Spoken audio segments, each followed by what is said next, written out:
हामीलाई फोन गर्दाखेरि उहाँले तपाईँ नगरपालिका जानु भन्नुभयो। म नगरपालिका गएँ चाहिँ काठमाडौँको, त्यसपछि गुहेश्वरी जानुहोस् भन्नुभयो। गुहेश्वरी गएँ, त्यसपछि त्यहाँ कतै पत्ता लगाउन नसकेर म फर्केर आएको। गुहेश्वरी त मन्दिरकै छेउमा छ त। गुहेश्वरीको उछिन कसैलाई सोधेँ, कसैलाई थाहा छैन। हजुर मेरो नम्बर लिनुहोस् हजुर, तपाईँ आउनुहोस् नम्बर भन्नुहोस् त हजुरको। त गराउनु पर्यो सबैले, अनि त्यो फेरि छानबिन गरेर पछि गर्नु पर्यो है। आफ्नो तर्फबाट गराउनु होला, हजुरले गर्नु पर्दैन। बस्न खान समस्या छ भने हामी त्यसको पनि व्यवस्थापन गर्छौँ। समस्या त यहाँ लडाइसकेपछि त्यस्तै समस्या त्यही गर्छ। हजुर बागमतीमा आउनुहोस्, हजुरलाई होटलमा राख्छौँ, सबै पैसा हामीले दिन्छौँ। यो तपाईँले दर्ता गरेर नपाउनु हो, गर्नु पाउनुपर्छ, त्यो बताइदिनु। हजुर हजुरको दिनुहोस् न नम्बर 98 अनि त्यसपछि चाहिँ अनि के गर्नुपर्छ। 43 60 95 87 87 मिस गर्नु। सामान हात निकाल्न भ्याउनु भएन होला है। आयो हजुरले नम्बर सेभ गर्नुहोस्। यता सरकारले होल्डिङ दिपेन्द्र शाह भनेर मलाई फोन गर्नु होला, म सोध्नु लाग्छु। केटीपुरतिर कता कता राखेको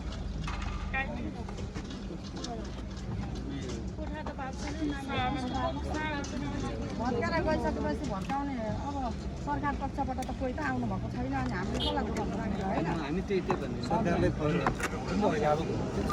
के रहेछ त्यो बुझेर नि। सबै त बुझ्नु पर्यो। अनि यो यहाँनिर चाहिँ ज्यादती भएको छ, एकदमै ज्यादती छ। यहाँ भोट माग्ने राम्रो बेलामा भएको छ नराम्रो भएको छ त बुझ्नु पर्यो। तपाईँको भोट माग्ने बेलामा राजीव खत्री आएर चाहिँ यहाँ सबैलाई हामीलाई अरू पार्टी एमाले काङ्ग्रेस माओवादीले के गरे कसैले गरेन, तपाईँहरूलाई हामी लाल पूर्जा दिन्छौँ नडराउनुहोस् भनेर चाहिँ हामीले रासपाको रमेश राजीव खत्रीलाई चाहिँ भोट दिएको पनि हो हामीले होइन। उहाँ जितेर गइसकेपछि त नाकमुख देखाउन आउनु भएन, एकैचोटि डोजर आउँदा त हामी मरेको हो कि जिउँदो हामीलाई थाहा नै भएन। त्यस्तो गर्नुभयो, त्यही भएर के नाम हो? मेरो नाम रन्ता मिश्र। हजुर दर्ता चाहिँ गराउनु उहाँले मैले दिएको छु नम्बर, हजुरहरू सबैजना आउनुहोस्, हामीले दर्ता पनि गर्छौँ, बाँकी व्यवस्था पनि गर्छौँ। गाउँमा त है नलिउँदा जानु अहिले फर्केर त्यही हामी बुझ्न लाग्यो।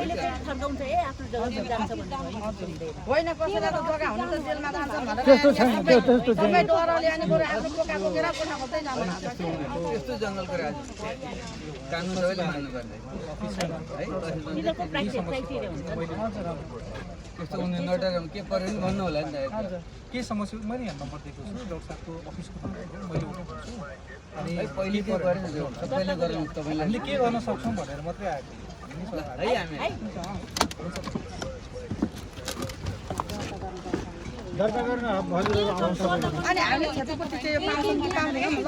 हजुर दर्ता गरेपछि तपाईँले के क्षति भयो, तपाईँले कसरी समाधान गर्नु